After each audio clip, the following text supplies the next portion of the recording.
Em nome do Pai que me criou e do Filho que me resgatou, do Espírito Santo que me santificou, divina vontade, reina na minha vontade. Ó minha mãe, eu te amo, tu me amas, dá-me um gole da vontade divina, minha alma. Me abençoa, mãe, para que todas as minhas ações sejam feitas diante de vossos olhos maternais. Vinde ao Espírito Santo, vinde por meio da poderosa intercessão do Imaculado Coração de Maria, vossa amadíssima esposa e nossa mãe. Amém. Volume 477, 9 de fevereiro de 1903. Os bens da Igreja Católica e os males dos protestantes. Esta manhã, encontrando-me fora de mim mesma, vi o confessor com outro sacerdote santo, o qual dizia: tira todo o pensamento de que não é vontade de Deus tua situação. Depois falou sobre esses protestantes que dizem de corado e disse: pouco ou nada farão, porque os protestantes não têm o anzol da verdade para pescar os corações, como tem a Igreja Católica. Lhes falta o barco da verdadeira virtude para colocá-los a salvo. Estão desprovidos de velas, de remos, de âncora, que são os exemplos e ensinamentos de Jesus.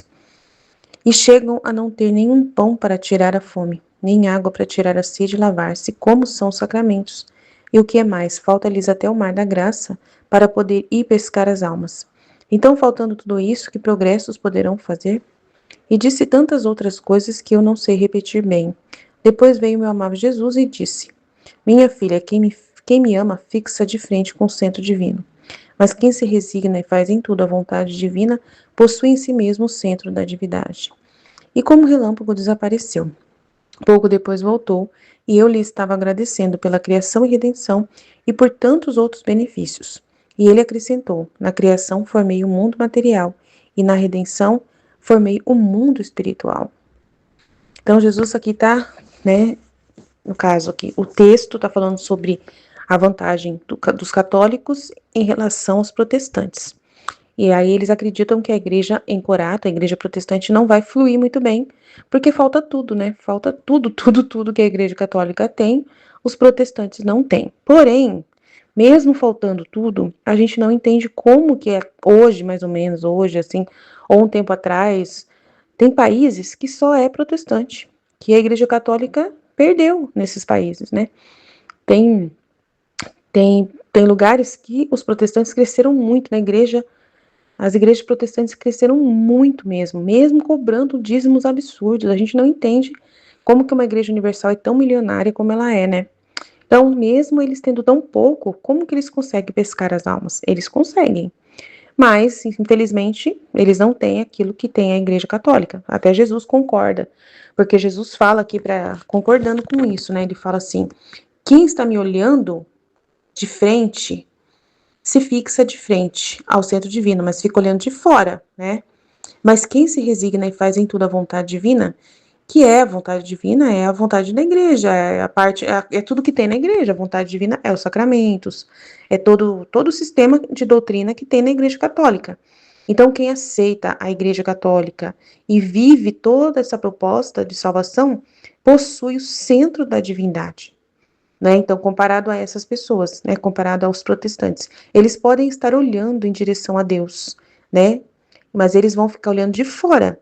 Mas quem vive naquilo que Deus deixou, nas verdades que Deus, né, mandou, da doutrina que Deus mandou, vai viver possuidor em si mesmo, vai possuir em si mesmo, vai ser o centro de Deus, aonde Deus habita, né? Porque a Eucaristia, os sacramentos, faz com que a gente tenha essa posse de Deus.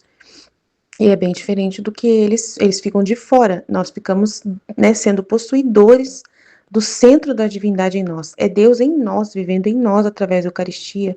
E eles não têm isso. Então, Jesus está falando sobre isso, né? E depois ele fala que na criação ele formou o mundo material e na redenção formou o mundo espiritual. Que é o mundo, né, espiritual, porque tem a ver com a salvação das almas, a misericórdia, do perdão, da graça, né? A redenção trouxe toda essa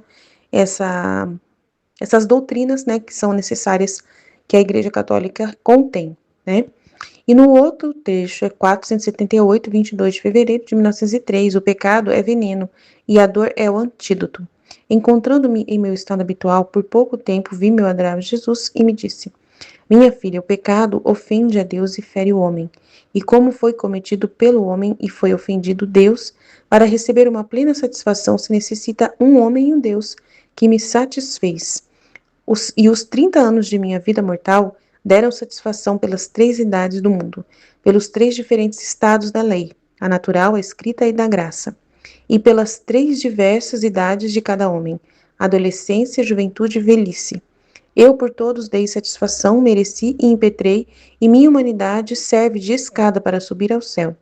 Mas se o homem não sobe esta escada com o exercício das próprias virtudes, em vão tenta subir e tornará inútil para si mesmo o meu agir.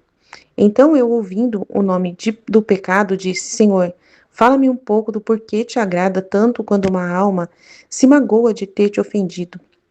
E ele disse: o pecado é um veneno que envenena toda a alma e a torna tão deformada que chega a fazer desaparecer nela a minha imagem. E a dor destrói este veneno. E lhe restitui minha imagem. A verdadeira dor é um antídoto. E à medida que a dor destrói o veneno, faz um vazio na alma. E este vazio enche minha graça. Esta é a causa do meu agrado, porque vejo ressuscitada por meio da dor a obra da minha redenção. Então é muito grande, né? Nossa, meu Deus. Então, o pecado, ele diz que ofende a Deus e fere o homem, né? O homem fica ferido, né? É muito complicado porque esse ferimento do homem é a culpa. O homem, quando ele faz o pecado, ele fica tão ferido que esse ferimento faz com que o homem não se aproxime mais de Deus, que ele tenha dificuldade de aceitar o perdão de Deus, porque ele não se acha merecedor por ter cometido o pecado. Então, a culpa é muito perigosa, porque o homem se sente muito sujo, indigno, falta de, né, que não pode se aproximar de Deus, que é santo, 3 vezes santo. Então, ele acredita que se Deus fez tudo bem, tudo tão bom, e Deus cuida tanto, e Deus ama tanto, e Deus faz tanto, e ele não consegue fazer nada por Deus, então ele não se vê digno de ser salvo, de ser, né, amigo de Deus, de se aproximar de Deus, de voltar o rosto a Deus. Então, é muito perigoso o pecado. Então, a gente tem que fugir do pecado como fugir de qualquer coisa que é perigosíssima mesmo, assim. Como um veneno mesmo, que pode nos matar mesmo, né? Então, por exemplo, se tem um veneno, alguma coisa que é perigoso, que cheira muito perigoso, que pode ser tóxico, e aí você sabe que aquilo ali é perigoso, você vai ficar longe, você não vai nem querer saber daquilo, né? Então, mesma coisa é o pecado. O pecado é a mesma coisa, você tem que fugir do pecado como se foge de um veneno, de um tóxico, de uma coisa muito perigosa, de radiação, coisa assim que pode fazer um mal muito grande, fazer você morrer mesmo, né? Porque é exatamente isso. E como foi cometido pelo homem, foi ofendido a Deus, para receber uma plena satisfação se necessitava de um homem e um Deus que me satisfez, né? Que é Jesus, né? E os 30 anos da minha vida mortal deram então satisfação pelas 3 idades do mundo, né? Os 3 tempos do mundo. O tempo da lei, né, natural, a lei natural, que é o tempo antes de começar a ser escrito, né? Os escritos antes de Moisés, na verdade, o período ali de Adão, né? O período dos primeiros ali pais da igreja, pais da igreja não, os primeiros pais ali, né? Patriarcas, antes de Moisés, né? Então a lei natural é a parte natural, né? Estados da lei. A natural, que é antes de Moisés, os estados de escrita, que é depois de Moisés até os profetas, e depois a graça, que é Jesus, quando Jesus veio. Então, os 3 estados do mundo que Jesus considera.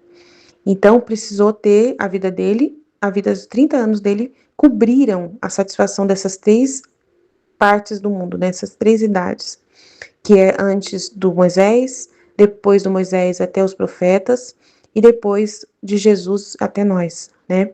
E pelas 3 idades também de cada homem, que é a adolescência, juventude e velhice. Eu, por todos, dei satisfação e mereci e impetrei. 33 anos deu para ele fazer tudo isso. E minha humanidade serve de escada para subir ao céu. Mas se o homem não sobe a escada da vida de Jesus, da humanidade de Jesus, né, fazendo os exercícios das virtudes de Jesus, que é a vida na santidade das virtudes, que é um meio de você, assim, subir para a escada ao céu, é um meio. A santidade das virtudes é um meio, né? Aí, se a pessoa não vai, porque aqui é volume 4, ele fala mais de virtudes mesmo, tá? Então, em vão tenta subir e tornará inútil para si mesmo o meu agir. Então, vai ser inútil toda a vida de Jesus que ele viveu, né? Os atos de Jesus, os exemplos de Jesus, o ensinamento de Jesus, a imitação da vida de Jesus externamente, que é a vida das virtudes de Jesus externas. Vai ser inútil o ato de Jesus, a vida de Jesus vai ser inútil para quem não seguir esse exemplo, né? Ele não está falando da divina vontade aqui, ele está falando da santidade das virtudes, né? Da parte da vida dele, da humanidade dele por fora, né? Das virtudes, da vida dele, como ele viveu. Então, eu ouvindo o nome de pecado, disse, Senhor, fala-me um pouco do porquê te agrada tanto quando uma alma sente a dor, né, de ter ofendido o Senhor. Isso é muito importante, a dor de ter ofendido. Quando você sente muita dor por ter ofendido a Deus, aí essa dor é importante, né? Ela é o antídoto do veneno, né?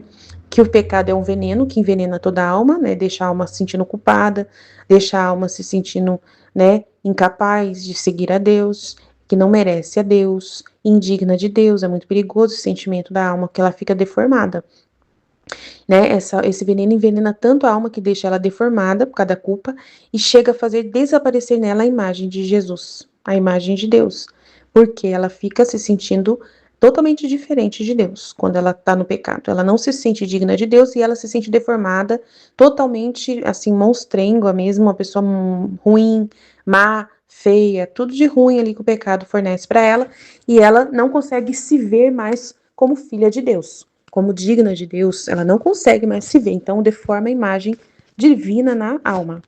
E a dor, quando ela sente que ela, né, que ela fez algo errado, que ela se arrepende amargamente de ter ofendido a Deus, de ter pecado, dela, né, ter sido diferente de Deus, Deus é santo e ela é pecadora, e ela, né, então quando ela sente a dor, essa dor destrói o veneno e restitui a imagem novamente. Faz com que ela, ao sentir a dor por ter pecado a Deus, ela começa a aparecer um pouquinho mais com Deus novamente, porque ela concorda com Deus. Ela concorda que Deus é melhor que ela, né? Que ela quer ser como Deus. Então ela sente dor por não ser como ele, mas isso vai restituir a imagem novamente na mente dela. Então a verdadeira dor é um antídoto a esse veneno, né, que é muito grave. E à medida que a dor destrói o veneno, faz um vazio na alma, e este vazio enche da graça, do perdão, da misericórdia, faz com que ela aceite o perdão de Deus, que ela aceite que mesmo ela pecando, Deus, ele sabe, né, que ela é pecadora, mas que perdoa, que reconhece ela como filha, né, através da sua misericórdia, e ela aceita esse perdão gratuito de Deus, essa graça de Deus, né, ela entende o amor de Deus, e assim vai, né. Então, enche a minha graça, né, o vazio enche da minha graça, e esta é a causa do meu agrado, porque eu vejo ressuscitado por meio da dor a obra da minha redenção. Então, ele vê que a dor causa essa salvação para ele, né? Para a própria obra dele, para a salvação da alma.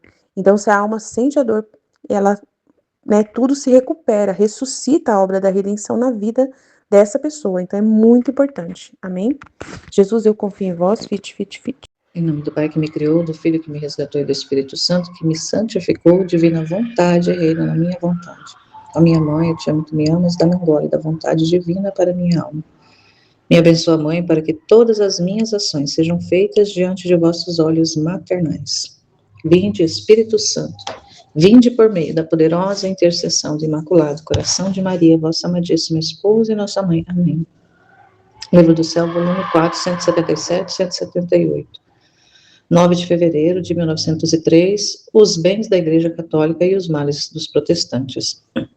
Esta manhã, encontrando-me fora de mim mesma, vi o confessor com outro sacerdote santo, o qual dizia: tira todo pensamento de que não é vontade de Deus tua situação.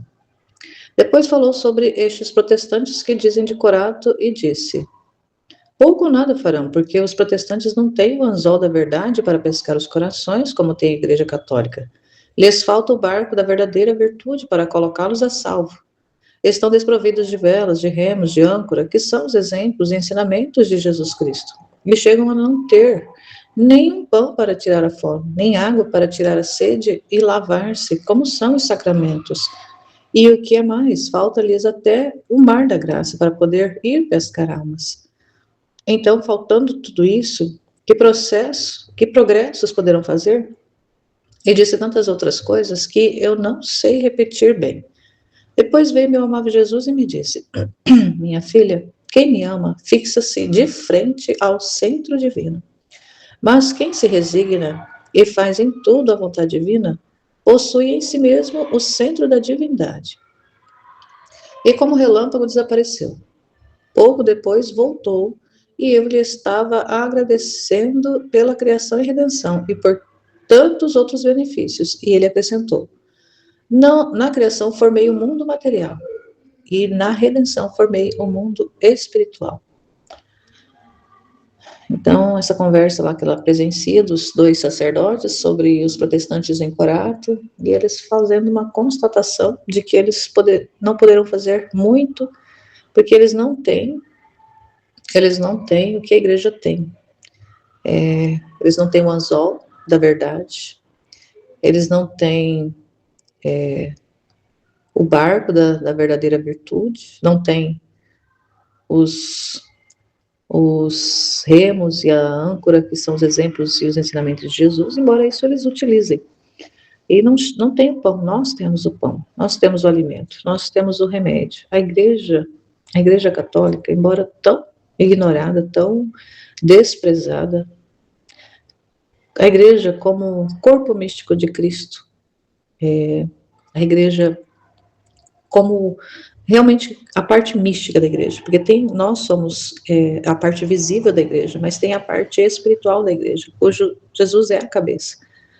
Nós não vemos essa parte espiritual, nós sabemos que ela existe, tanto é que a igreja ela não é só essa expressão da terra, formada de uma instituição de 2000 anos. A igreja ela é um todo que concentra a parte visível da terra, que somos nós, o povo que caminha dentro da instituição Igreja Católica, a parte visível, mas tem a parte também da igreja do corpo místico, que é a padecente, que está no purgatório, se purificando, e tem a parte gloriosa, que é já os santos, os bem-aventurados, que já contemplam da visão beatífica.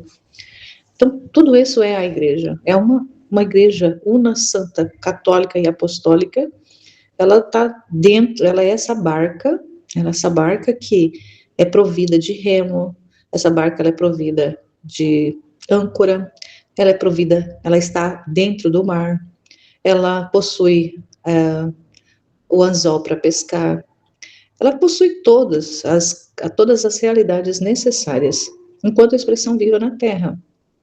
E a extensão da padecente e da triunfante. Na verdade, é um todo, mas como a gente está aqui na Terra, então a gente se fixa em meditar a realidade da igreja na Terra, enquanto ainda está como sendo esse sacramento. A igreja é um sinal de Deus, é uma expressão de Deus, é essa forma que Deus fez, que ele criou para pescar o ser humano, para trazer o ser humano, para ensinar o ser humano. Então, é o ser humano que vem para a barca, entra na barca para ser formado, para ser ensinado, mas também para ser alimentado e para ser curado. Então, nessa barca, que é a barca de Pedro, a Igreja Católica, ela tem todo o necessário que o ser humano precisa para a salvação. E também para a santificação. Tem os meios de salvação e também tem os meios de santificação. Se nós pensarmos que todo o trabalho que Jesus realizou através da Luísa Picarreta foi com a participação, não foi excluída a igreja estava ativamente participando de todo esse processo, acompanhando ela, ministrando o sacramento da Eucaristia diariamente na celebração da Santa Missa para ela, dando a ela obediência, orientando ela, sendo ali o sacerdote sendo ali aquele que representava Jesus na direção das realidades mesmo da vida dela na Terra. Ela era direcionada pelos sacerdotes, ou seja, pela igreja mesmo. Não foi um trabalho que ele escolheu uma alma, separou ela do mundo, como foi de fato, mas que ele fez a parte da igreja. Não foi, ele não fez a parte da igreja, ele fez dentro da igreja. Quando tem ali mesmo com todas as realidades, todos os contratempos, com todas as contradições, com todas as adversidades que foram enfrentadas em relação a isso, a repugnância da Luísa tantas vezes em relação a essa submissão sacerdotal, porque ela, claro, imagina, quem não desejaria ter uma vida espiritual somente a alma e Jesus, sem envolver ninguém mais. Se a alma pudesse escolher, ela se refugiaria dentro de Jesus e viveria isolada de todo mundo. Esse seria o desejo da alma, de não ter que prestar conta, de não ter que estar sujeita. Essa é a realidade. O ser humano não gosta, o ser humano não sente aversão de sujeição. A humanidade, por causa mas isso é por causa da ferida do pecado, deixa o ser humano com essa desordem de detestar a sujeição, de detestar a submissão, de detestar que envolver outras pessoas, porque o ser humano gosta muito de ajudar, de ser ali alguém que está à frente, ajudando, orientando, cuidando, mas de ser ali cuidado, orientado, direcionado, existe ali existe dentro do ser humano essa rejeição, mas é por causa desse veneno do pecado que está dentro do ser humano, essa desordem, por causa da desordem. Se o ser humano estivesse ordenado, a sujeição, a submissão, ela saber que ela ali precisa, ela está num contexto que ela precisa do outro como ali seu diretor, como seu orientador, como seu mestre, seria natural, assim como o filho é natural que dependa do pai, seria natural que aquele que está fazendo uma caminhada, trilhando uma caminhada espiritual, que ele realmente fosse um filho também do diretor espiritual, do mestre ali, do orientador, daquele que está fazendo todo esse trabalho. Então ela foi dentro da igreja, né? Foi um trabalho realizado dentro da igreja. Então a igreja tem todos os meios. E o sacramento, Jesus é perfeito, tudo que Deus faz é perfeito. Então, cria a igreja, institui a igreja, deixa a igreja no mundo. Mais do que deixar a igreja no mundo, ele mesmo se cria como um sacramento, se torna um sacramento. Jesus se torna, né, Deus ali em Jesus se torna um sacramento, onde ele, através do poder sacerdotal que ele mesmo deu, realiza ali, acontece o milagre da transubstanciação, o vinho se torna sangue, o pão se torna corpo de Jesus, se torna ali ele mesmo presente, corpo, sangue, alma e divindade, ele todo, como um todo, está na Eucaristia, não somente ele, mas onde o Filho está, o Pai e o Espírito Santo também está, então a Santíssima Trindade está na Eucaristia. Então tem os outros sacramentos que são os remédios, todos eles são remédios, para curar, para tratar os doentes, porque Jesus fala, eu não vim para os bons, para os curados, não vim para os sãos, eu vim para os doentes, eu vim para aqueles que estão doentes. Todo o ser humano, com exceção dele, de Nossa Senhora, estávamos e estamos doentes, por causa do pecado original. Então todos precisam dos remédios que ele deixou, e a igreja ficou como esse grande administradora dos remédios para curar a nossa alma. Então se a gente vai entendendo os sacramentos ali como meios, então todos os sacramentos, inclusive a própria Eucaristia é meio de cura, meio para cura, mas ele deixa isso para ser esse meio de restauração, de cura para o homem, para poder o homem se tornar esse espaço curado para ele habitar, para ele morar, tornar essa casa limpa, essa casa habitável, essa casa aconchegante, essa casa que é o ser humano habitável, mas não habitável para qualquer um, é habitável para o rei. É uma casa que é preparada, que é curada, que é restaurada, que é regenerada para o rei morar, para o rei habitar, e a partir dessa casa o rei comandar esse reino, que é a própria alma do ser humano.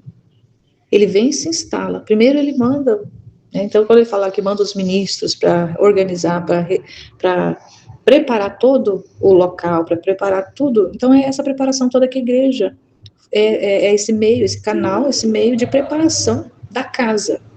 Aí quando a casa está preparada, o rei vem, e não para se hospedar, mas ele vem para morar naquela habitação.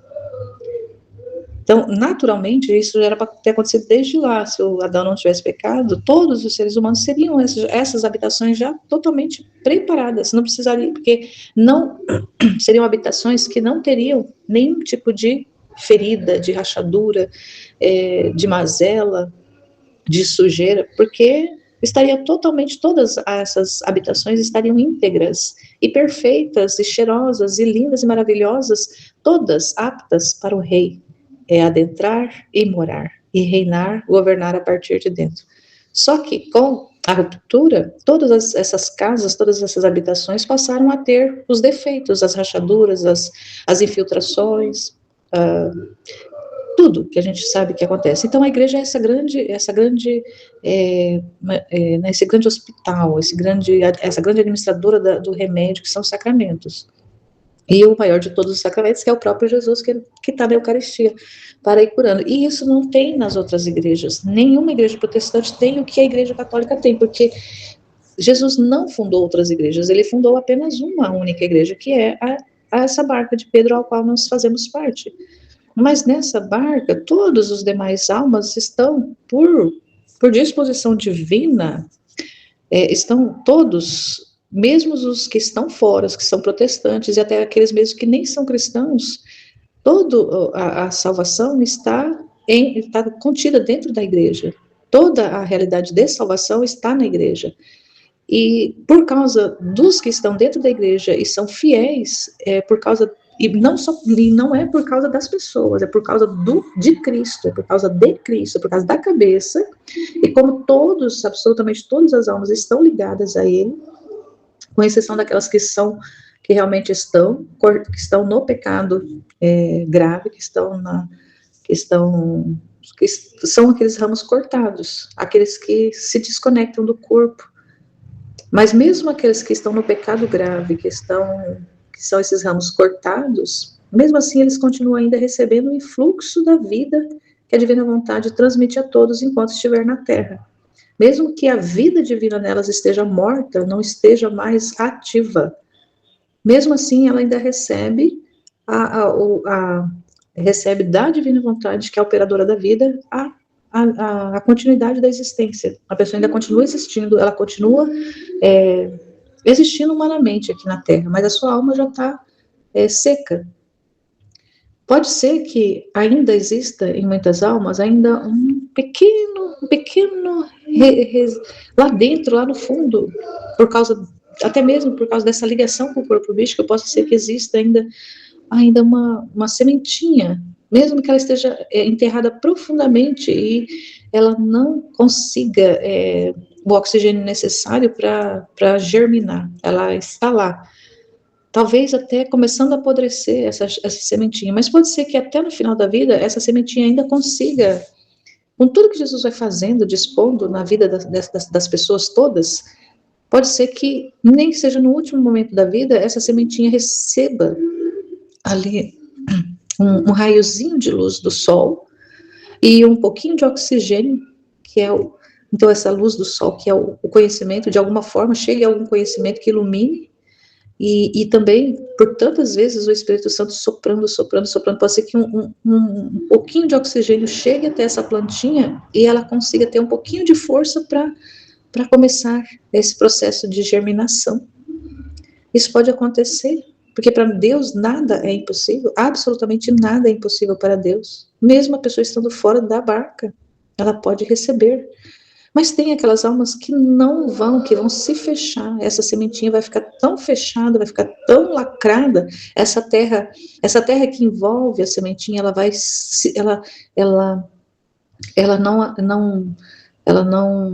não se deixa molhar pela água, ela não se deixa ser penetrada pela luz solar, ela não se deixa ser tocada pelo oxigênio, e ela vai realmente, sim, numa terra muito ressequida, ela vai apodrecer e se dissolver na terra. Ela se dissolve na terra e não tem mais condições de ter vida. Essas são as almas dos obstinados, que se condenam ao inferno, a viver sem viver de verdade, a viver sem a vida de verdade, que a vida de verdade é a vida da graça operante dentro da alma.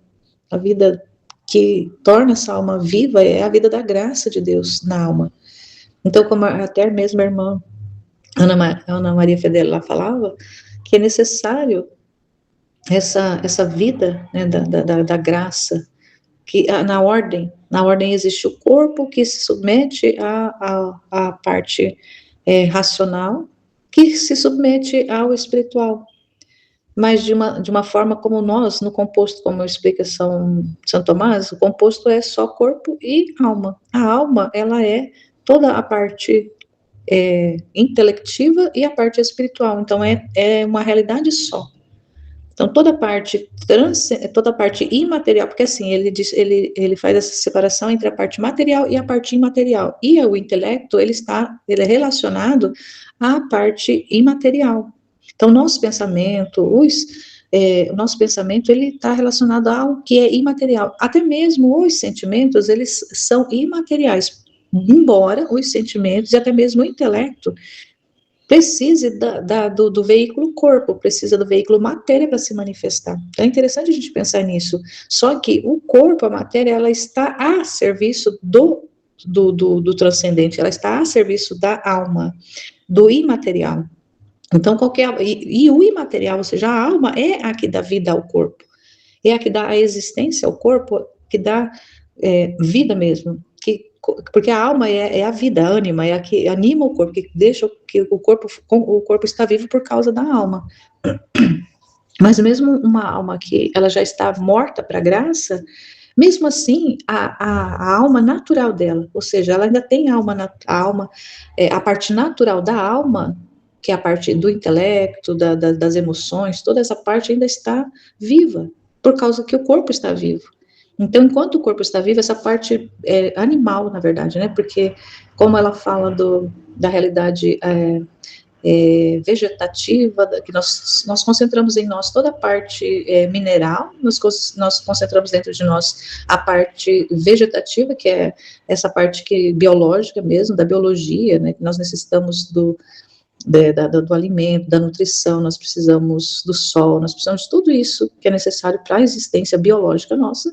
Nós temos toda, né, a concentração animal em nós, que está relacionada com as sensações, com as emoções, com os sentimentos, com o sentir mesmo, e até mesmo nessa, e nós temos e aí nós somos esse ser material, então o biológico, o animal, ele ainda está dentro dessa parte do material, precisa do material para existir. Mas nós, como seres compostos, o ser humano é o único ser composto, diferente dos demais seres, composto porque não tem só a parte material que existe ali, o animal, o vegetal, tudo, e mineral. Não é apenas essa parte material. Como os vegetais e os animais, eles possuem a animação de uma alma natural, só que quando eles morrem, quando essa alma natural deles morre, eles morrem e eles deixam de existir.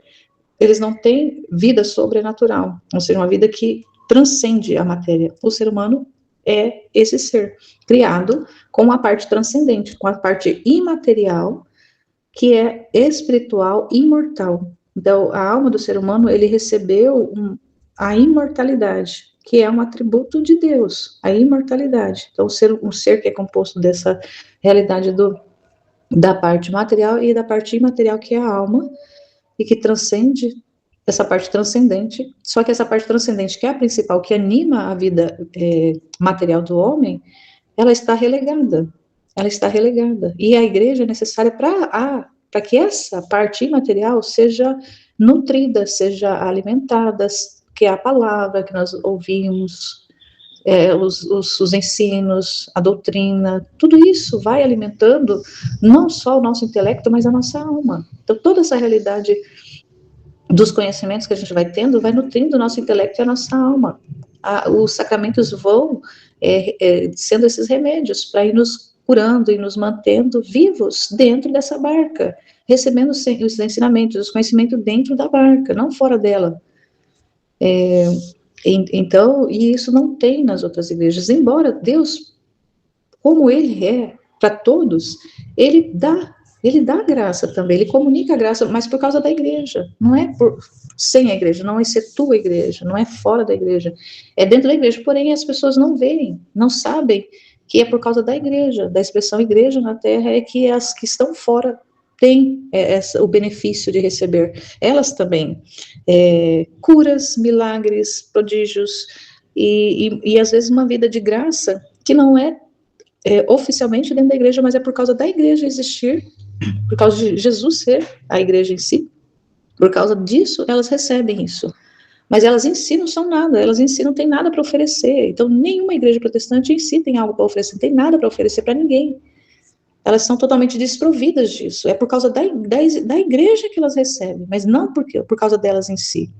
Então, isso é importante. E Jesus, quando ele finaliza aqui, nesse capítulo, ele fala que na criação ele formou o mundo material e na redenção ele formou o mundo espiritual. Então, essa realidade dele ter formado toda a parte material, do mundo material na criação, né, no fiat da criação, ele forma a parte material da existência, e quando ele vem, se encarna, ele cria essa parte, ele forma, na verdade, né, ele forma essa parte sobrenatural, essa parte espiritual, o mundo espiritual, que é o mundo da graça. Então, nele vem, a graça vem habitar no meio de nós. Na redenção, na encarnação, na vida de Jesus, a graça vem habitar a terra. Então, se antes de Jesus a graça operava de forma pontual, porque a graça operava, Jesus, o Espírito Santo agia, ele agia pontualmente em alguns personagens ao longo da história, ele agiu. A gente não pode dizer assim, Deus não agiu. Não, Deus não deixou, nunca deixou a terra, Deus nunca abandonou a terra. Mas ele não agia, o Espírito Santo, tanto é que o Espírito Santo ele é derramado em Pentecostes, depois que Jesus ascende ao céu é que o Espírito Santo é derramado. Antes disso, o Espírito Santo agia de forma pontual. Quando Deus queria realizar algum prodígio, então ele enviava anjos, ele enviava que são os mensageiros de Deus, ele enviava. Então ele agia lá em Elias, o Espírito Santo agiu lá em Elias. Ele era uma representação do agir do Espírito Santo, mas sempre muito pontual, porque a graça ainda não estava disponível. Ainda era essa formação, ele ainda estava formando, ele ainda estava no processo formativo da parte da criação, do mundo material, do mundo racional e tudo mais. No passar dos tempos, quando ele vem, quando ele se encarna, ele estabelece o reino da graça. Então, a redenção em resumo, é o reino da graça. Então, até então, nós conhecíamos, e a igreja ensinou, então, o reino da graça está disponível nessa barca.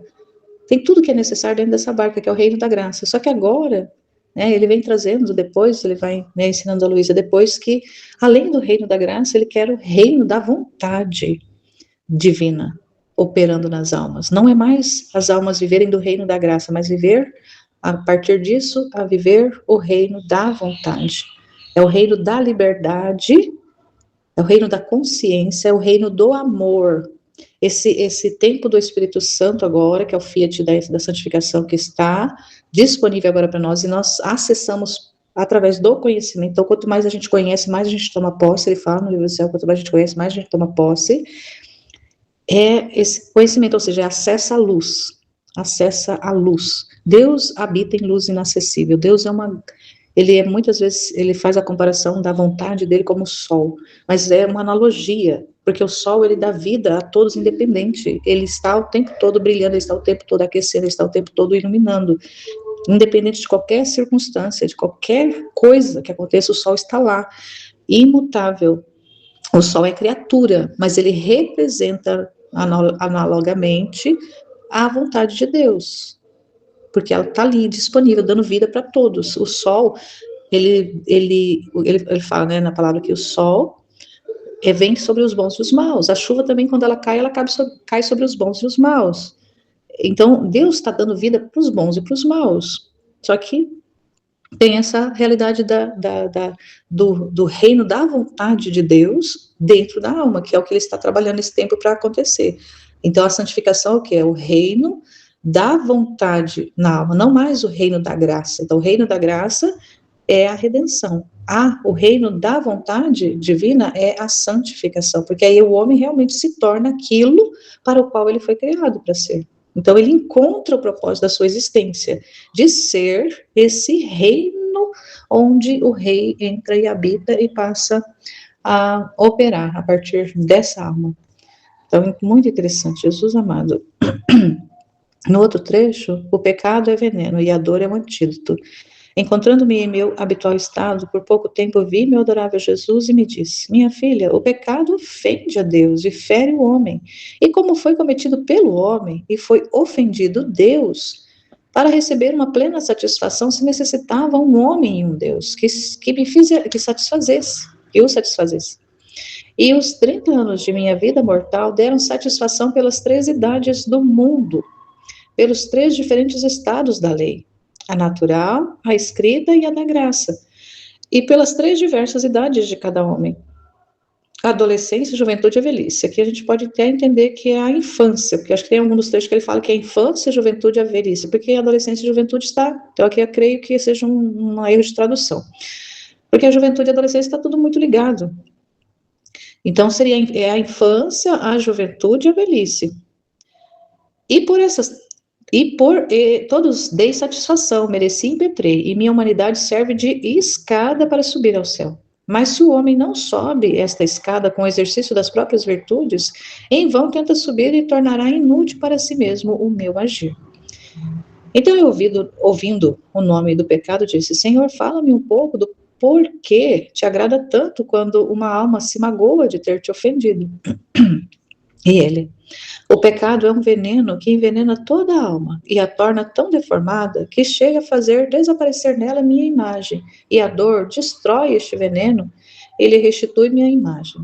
A verdadeira dor é um antídoto, e à medida que a dor destrói o veneno, faz um vazio na alma, e este vazio enche-me de minha graça. Esta é a causa de meu agrado, porque vejo ressuscitada por meio da dor a obra da minha redenção. Então, como ele está ainda no volume 4, ele fala muito da redenção, vai falar de virtudes. Então, essa é a realidade do reino da graça, é por causa da redenção, né? Que ele está trabalhando aqui nas virtudes. Então, na humanidade dele, ele faz toda essa reparação das 3 idades do homem. Ele refaz ali a lei natural, a da escrita e a da graça. Como a Aline bem explicou na meditação dela, que a parte natural da lei natural era da parte dos patriarcas antes de Moisés, depois a parte da lei escrita, que é a partir de Moisés, que vem. Então, antes a lei era escrita no coração do homem, estava no homem, a transmissão era a transmissão oral natural. O homem vivia, o homem que tinha comunicação com Deus, a comunhão com Deus, era de forma natural, era esse influxo direto lá naturalmente, era a tendência para o bem, o homem já naturalmente foi criado para isso. Então a lei natural foi depositada no homem, e até Moisés o homem vivia, ele era direcionado pela lei natural, então era a natureza que tendia para o bem. E tinha, claro que aqueles também tendia para o mal, mas era de forma natural. Então, se o homem praticava o bem, era natural praticar o bem. Então, tudo estava dentro ali, inserido na parte natural. Não havia nada escrito para direcionar: você vai fazer isso, você tem que fazer aquilo, você não pode isso, não pode aquilo. Então, não matar, não roubar, tudo isso já estava escrito naturalmente dentro do homem, e está até hoje escrito isso dentro do homem. Não é necessário que existam leis escritas para dizer: você não pode matar. Hoje tem trocentas leis dizendo isso, mas não precisava ter nada escrito a respeito, porque está dentro do homem. A lei natural está inserida, ela não deixou de existir. A lei natural, ela não passou a existir, ela não deixou de existir quando passou a existir a escrita. Ela já existia e sempre existirá. Enquanto o mundo for mundo, a lei natural vai estar inscrita dentro do homem. Mas como o homem rebelde foi esquecendo, foi passando o tempo e foi esquecendo, então, se a gente pensar lá, o homem esqueceu tanto da lei natural que Deus precisou, em Noé, na época de Noé, depois de 2000 anos da existência do homem estava tão absurdamente desordenado e desconectado da lei natural, que Deus precisou quase exterminar a humanidade, e recomeçou em Noé, com a família de Noé, recomeça. Mas foi passando, o homem continuou na lei natural, mas o homem também foi se esquecendo. Aí, lá em Moisés, né, já ali ainda dentro desse tempo dos patriarcas lá, Aí vem Moisés e aí ele dá a escrita, ele faz escrever as leis, que é a tábua é o decálogo lá, os 10 mandamentos. Deus faz escrever. Então, já que vocês não me obedecem mais de forma natural, agora eu vou escrever, está escrito aqui, ó. É preciso, em primeiro lugar e acima de tudo, amar-me como Deus, acima de todas as coisas, de todas as realidades. Eu devo ser o seu primeiro amor. Eu devo ser aquele que é em primeiro lugar na sua vida, sobre tudo e sobre todos. E aí ele vai dar todos os 10 mandamentos para direcionar o homem para Deus. Então dá os 10 mandamentos para direcionar o homem para Deus, que é ali a idade da juventude. E então na infância mesmo a criatura ela vive muito do natural, do instintivo. A criança, né, na infância é muito instintiva, a criança é muito natural, muito instintiva. Depois, quando chega na juventude, ela começa a tocar na idade da razão. Ela toca na idade, né, na verdade depois dos 7. Mas imagina ali que infância, adolescência e juventude, ele toca na idade da razão. Então ali a escrita, né? Então essa analogia com a escrita, com a razão, com as regras, com as leis, com pode, não pode, isso, aquilo e tudo mais, já de forma ordenada e assim, tá aqui, as regras são essas, as leis são essas, né? E na velhice é que muitas pessoas atingem, né, na maturidade. A velhice aqui significa maturidade. Na maturidade vem o período onde a pessoa está mais aberta ao Espírito, a ação da graça mesmo. Então, nesse tempo da redenção, é o tempo da maturidade. Então, por isso que ele traz a graça nesse tempo. Na maturidade, o homem é capaz de Deus. Tanto é que ele vem na plenitude dos tempos, ele assume a humanidade, devolve, né, traz a graça, devolve, abre o céu novamente para o homem está preparado agora para voltar para Deus, para ser salvo, e ele faz todo o processo de reparação, devolve novamente o acesso ao céu para nós, para todo ser humano, para todos, indistintamente. Só que ainda Deus não estava, a obra ainda não estava completa, porque a obra iniciada no Éden, lá em Adão, a obra era que o homem realmente fosse esse ser totalmente ordenado, essa habitação digna de um rei morar, era o ser humano. Então, o plano original não foi Deus não desistiu do plano original. Então, agora, nesse tempo, que o ser humano ainda amadureceu mais ainda, ele fala, Luiz, que ele não trouxe as informações das verdades lá na época da redenção, quando ele veio, porque o homem ainda não era capaz, o homem já estava entrando ali na idade da maturação, né, que é o período da graça, abertura maior, então esse processo de 2000 anos vem até que agora o homem está pronto para receber de volta os conhecimentos, o dom de se tornar essa habitação propícia para Deus.